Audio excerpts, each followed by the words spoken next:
Bienvenue dans ce nouveau cours. Nous sommes toujours avec Nathalie Fèvre d'Eurojob Consulting et nous continuons notre petit tour d'Allemagne des principaux bassins d'emploi et des principales régions industrielles, leurs caractéristiques. Aujourd'hui, nous attaquons un gros morceau, la Bavière, une des régions les plus riches d'Allemagne, au cœur de l'Europe. Elle est très connue pour sa capitale Munich et sa fête de la bière, mais il n'y a pas que ça, Nathalie. Bonjour. Bonjour. Oui, mais effectivement, l'Oktoberfest est l'une des plus grosses fêtes populaires du monde. Elle anime Munich pendant 2 semaines. La ville compte également quelques-uns des musées les plus renommés du pays. Et puis, pour continuer en Bavière, le marché de Noël de Nuremberg est mondialement connu. La Bavière se distingue par sa forte culture régionale populaire et ses fameux Biergarten qui créent un sentiment de convivialité. Voilà, et puis la qualité de vie en Bavière est très importante. Qu'est-ce qu'on pourrait citer par exemple d'agréable en Bavière? Oui, pour cause, la ville cumule les atouts. La capitale... Munich, voilà, la capitale de Munich. Voilà, exactement. Donc, avec un tissu économique florissant, la Bavière est quand même un point économique particulièrement important. Des universités parmi les plus prestigieuses du pays et une qualité de vie exceptionnelle avec un climat doux, une offre culturelle riche, une gastronomie vivante et la proximité des Alpes qui ravit les amateurs de sport d'hiver. Voilà, alors là, on l'a compris, vivre en Bavière pour les travailleurs, c'est très attractif. Conséquence, et puis il y a beaucoup d'entreprises d'industrie, on va le voir, mais conséquence, c'est souvent, à Munich, la cherté de la vie est importante. Voici le revers de la médaille en effet, puisque Munich est l'une des villes allemandes où l'immobilier a le plus augmenté ces dernières années. Voilà, mais pour cause, le tissu économique est particulièrement dense. La Bavière dégage un PIB très important, c'est autour de 500 milliards d'euros par an. Quels sont les grands groupes et les entreprises qui tirent en fait cette activité, Nathalie?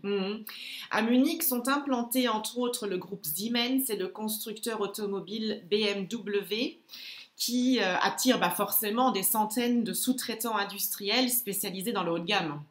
Donc ceci est un tissu qui ne se concentre pas seulement sur Munich, mais dont profite aussi le reste de la Bavière, forcément. Sont répartis, par exemple aussi en Bavière, d'autres villes attractives comme Ingolstadt, qui abritent le siège d'Audi, Erlangen ou encore Nuremberg. Le chômage n'excède nulle part les 4%. Ah oui, c'est vraiment très performant. On peut citer aussi, je crois, les équipementiers sportifs Adidas et Puma qui sont situés dans une petite ville près de Nuremberg qui s'appelle Herzogenaurach. Et puis aussi, Nathalie, aussi ce tissu de PME qu'on retrouve aussi en Bavière. Oui, les sous-traitants industriels et automobiles pour laquelle cette région est réputée. Il y a également, bien entendu, des entreprises spécialisées dans l'armement comme EADS, l'électronique avec Infineon, ainsi que ces grands groupes médias ProSiebenSat.1 et Burda. Voilà, donc un land très complet. Je crois qu'on peut dire aussi que ces universités sont très reconnues, sont exceptionnelles. Je crois qu'on dit aussi que le niveau de son baccalauréat est un des plus... Voilà, le baccalauréat est donc décentralisé en Allemagne et le baccalauréat bavarois est, il me semble, très coté en Allemagne. Oui, c'est réputé être l'un des plus difficiles. Oui, propose une certaine élite au niveau des élèves pour la suite des formations. Oui, donc Nathalie, pour terminer, on peut peut-être citer un certain nombre d'entreprises françaises qui sont implantées dans la région Bavière. Volontiers. D'après les chiffres du consulat français, près de 120 filiales d'entreprises françaises ou appartenant à des Français sont connues.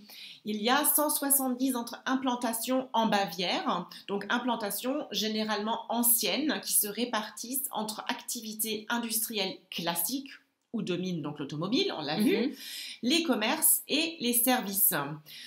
Pour citer donc quelques exemples concrets, Je vais vous donner Danone, Michelin, Alstom, EADS, mais aussi Hermès et Cartier. Voilà, donc le luxe est également présent en Bavière. Très bien, et ben merci beaucoup pour ces informations, Nathalie. Nous nous retrouvons très vite donc pour une prochaine région allemande à découvrir. À bientôt! À très vite!